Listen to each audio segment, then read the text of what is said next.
Hiya, how are you? I hope you're having a lovely week, whatever you're up to.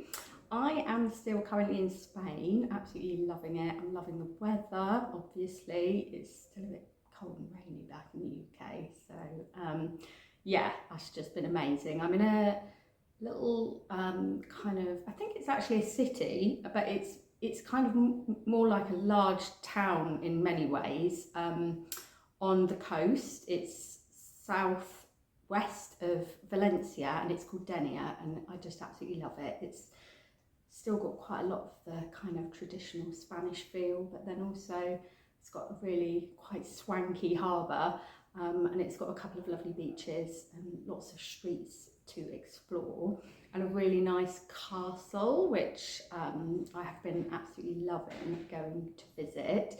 I've actually got into quite a nice little routine on some of my days of popping up to the castle with my trusty notebook and making a few notes, because I decided not to bring my laptop with me on this trip. I kind of really needed some downtime, but I'm into my third week now and I'm here on my own, so yeah, now that I feel like I've kind of de-stressed a bit, the ideas and energy is beginning to flow again. So I got myself a notebook and I have been doing some writing. So yeah, some mornings I might sit and have a coffee and do a little bit of writing, or I might go up to the castle. As I said, it's only €3 to get in, and it is just beautiful up there, really peaceful. You can find a nice little shady area and yeah, just do a bit of writing. Although I have to say, as I was walking back just now to my apartment, I had a slight minor panic because I suddenly realised that unlike when you're working on a laptop, if you're if you're organised and sensible, you can quite easily back up what you've been writing by uploading it to something like Google Drive. When you're working with pen and paper, you don't actually back any of it up. So I suddenly thought, what would happen if I left that pad somewhere, which is something that I could quite easily do. So I think I've decided what I'm going to do is just take like snaps on my camera of my what I've been writing and my notes and ideas, and upload those to my Google Drive, so that at least I know that I've got a copy of them saved and backed up. And I'm also going to do that with my videos as well, because that's something that I always forget to do, and I know that I should. So, back up.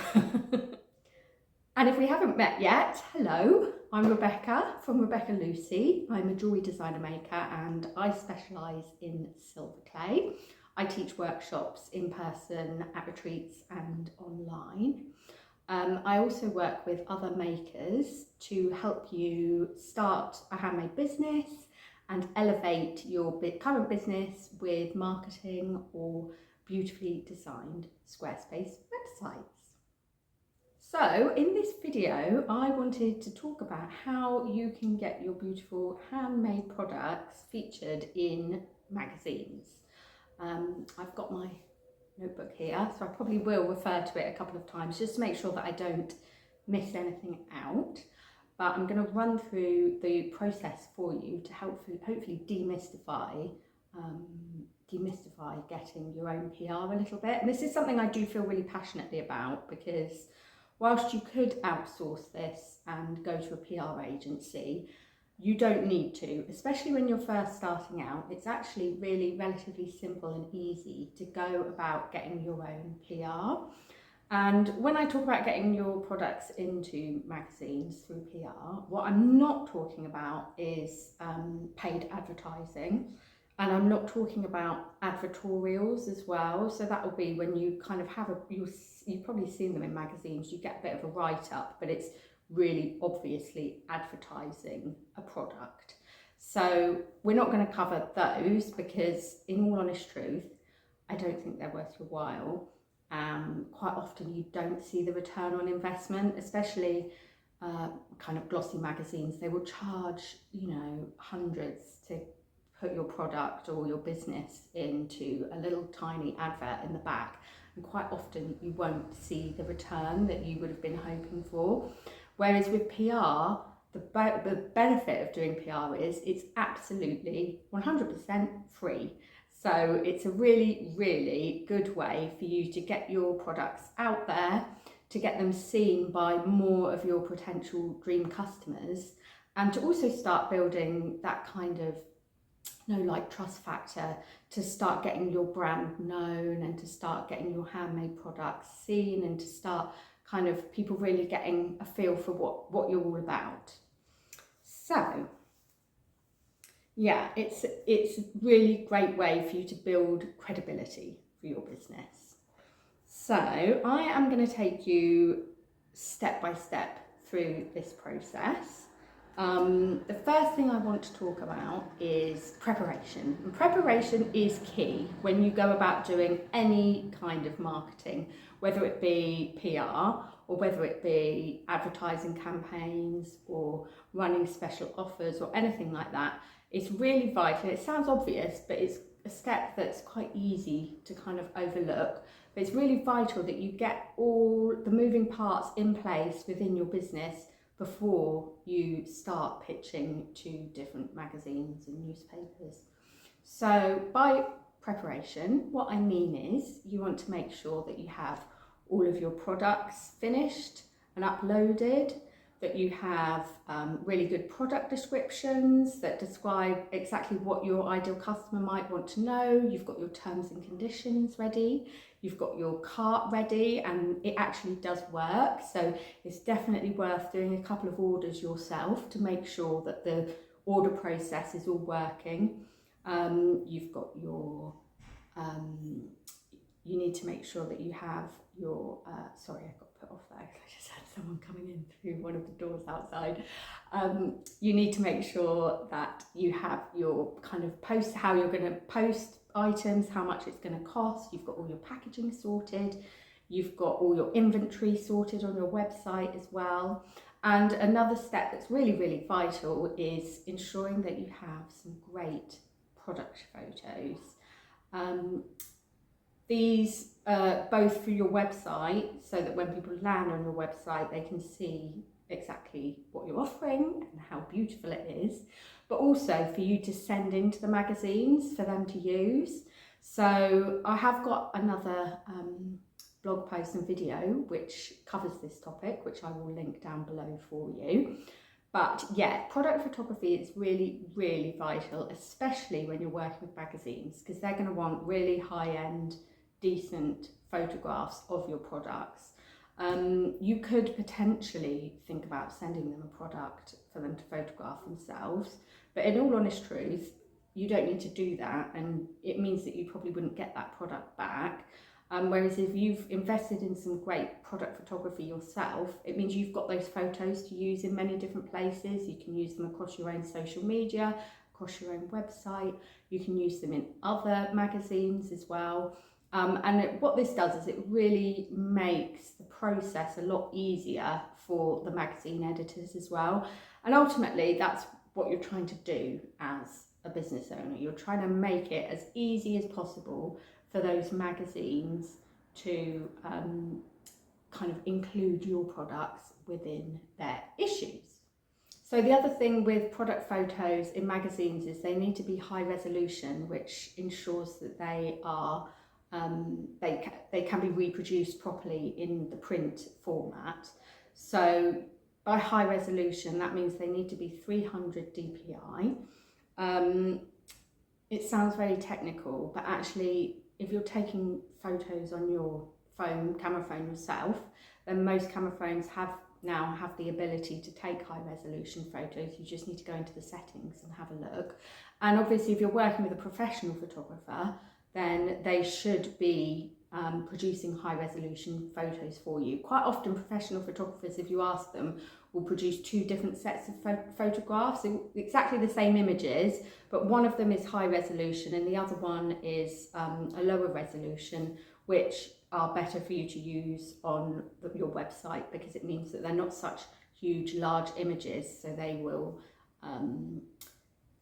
they won't slow down the speed of your website when your pages with your images are loading. So yes, I've kind of gone off on a little tangent there with website images, but I do have more information I can share with you on that as well. So let me know if that's something you want to hear about.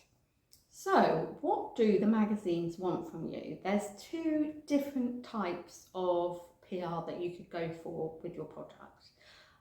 The first one is kind of just a simple product shot, which would be included in a spread, which I'm sure you will have seen in magazines of sometimes it's what's hot right now. Quite often it can be linked to different times of year, so like an August edit, summer edit, winter edit, Christmas gift ideas, that kind of thing. And this would involve a shot of your product. Quite often they want to have your product just on a plain white background. So it's just really simple. It's your product with a small blurb and then a link to your website and the price, obviously. And you'd be in with a bunch of other products, which normally are tied around some specific theme. The second type, which is really, really good, and I would definitely encourage you to go for this if you can, is a feature, which is a longer article, which is quite often in the form of a kind of behind the scenes, meet the maker style piece.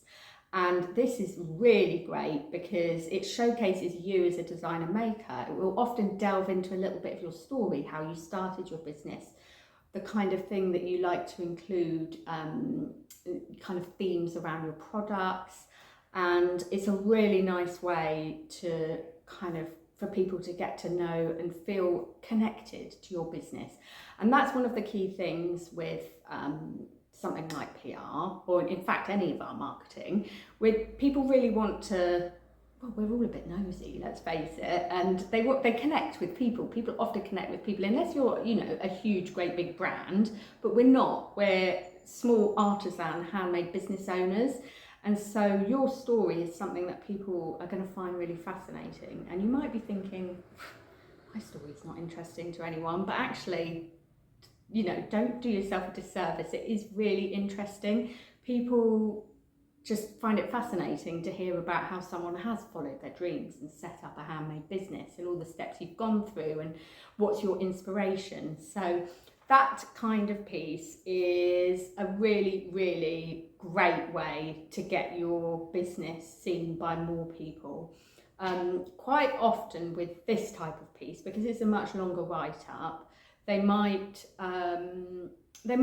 actually do an interview with you, either over the phone or send somebody to your studio or your house and do it face to face.